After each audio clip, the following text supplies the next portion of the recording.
नीलाञ्जनसमाभासं रविपुत्रं नियमाग्रजं छायामार्तण्डसम्भुतं तं नमामि शनैश्चरम् नीलाञ्जनसमाभासं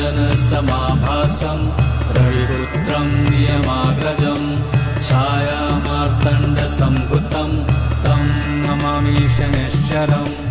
नीलाञ्जनसमाभासं रविपुत्रं नियमाग्रजं